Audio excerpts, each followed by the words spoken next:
Hello and welcome to Good Morning DRC TV. I bring you this latest on the torrential rain that caused havoc in the Democratic Republic of Congo.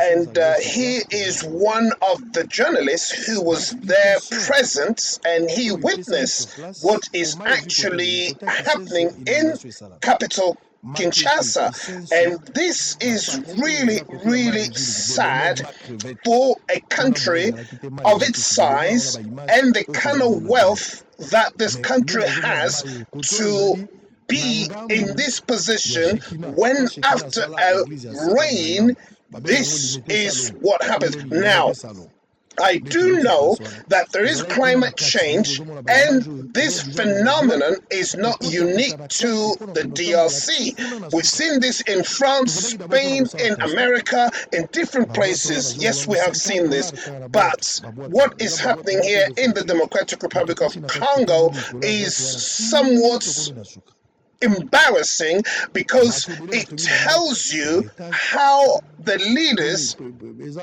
those in power, are, I don't know what the word to use. Look, these people, they're stuck in this vehicle because of the rain. They've spent a day like this, and these people are stuck. They can't get down because the rain has flooded their homes, and this is really despicable.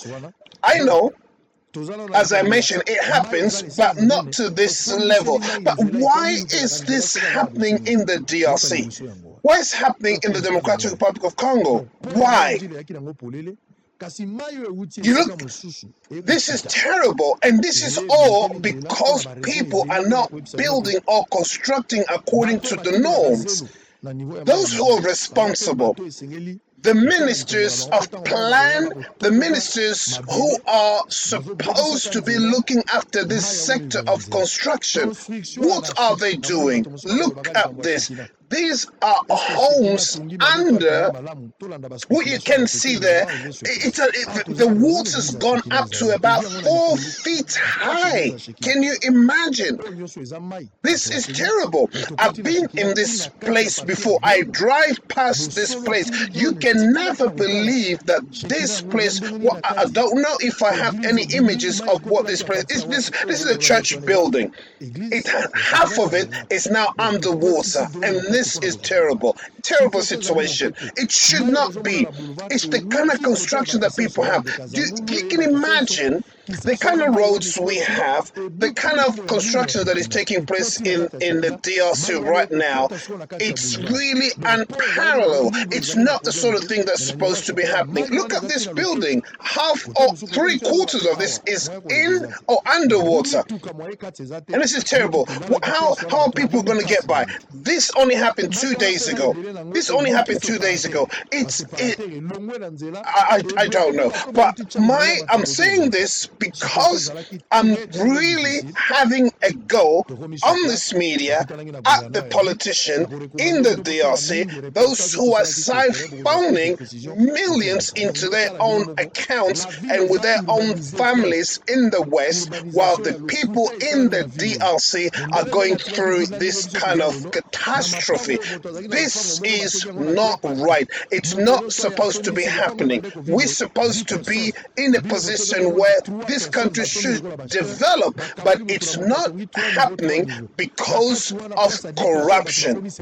Yes, as much as we can blame Kagame and the M23 and all the people that are backing him, as much as we can blame Kagame, this is not Kagame's doing. This is not what Kagame is doing in the DRC.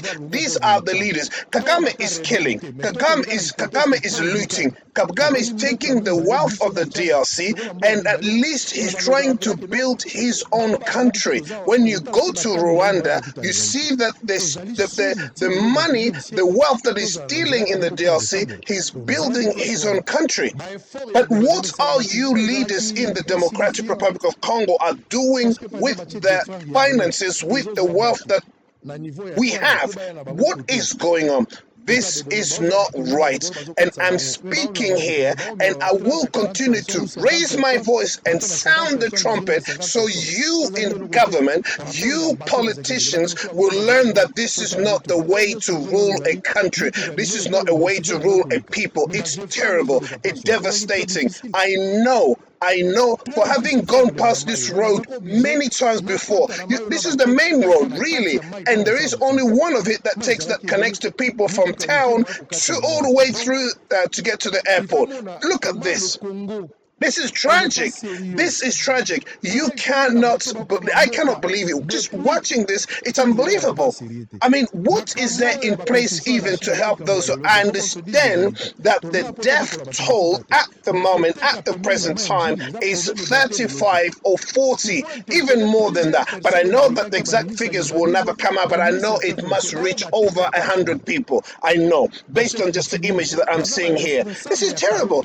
You know who are responsible? They are the people who are in government, those who are in authority, and those who are selling land, those who are just basically butchering, and I don't know the word to qualify, but this really reflects badly on the authorities in the Democratic Republic of Congo. The governor of Kinshasa, where is it? What has he done? What has he done? And the amount of money that leaves the coffers, the government, the coffers every day in order to sort out this sort of problem is in their millions. Look at these homes, look at these houses. Half of it is drowned, is underwater. But look at the people. Look how, I cannot believe, I've been in this place. I know, and I could never believe that this can happen. Now look, this is not the first time. It's happened already, but why don't people learn? Why don't people learn that that's not the way they're supposed to do things? It's terrible. I'm really surprised and shocked to see that this is what is happening. It's terrible. We're not supposed to be having this. This man here is the one speaking. Look, there are people that are stuck in there. How are they going to come out? Look at them. They're stuck. They've been there for a couple of days. They can't get out. It's terrible. This is a sad situation. And right now, even though we are facing war, even though we're having to deal with the problem in the eastern part of Congo, but I have to say, this is absolutely embarrassing. Embarrassing. Do you know what? Those who are there outside, those who are in Rwanda, and those who are mouthing when they talk to me or respond when I speak for the DRC, they always tell me about the authorities in the Congo, that politicians there are not doing anything, and they're right. Yes, they have a point, and I admit that. Yes, they have a point to make, but this is terrible. I can't go on any longer, but I'm just really going to tell you that I'm not going to stop. I will sound the alarm and I will blow the trumpet so that the administration in Kinshasa, you would listen. This is terrible. It is absolutely terrible and not acceptable in any way, shape, or form. It is wrong.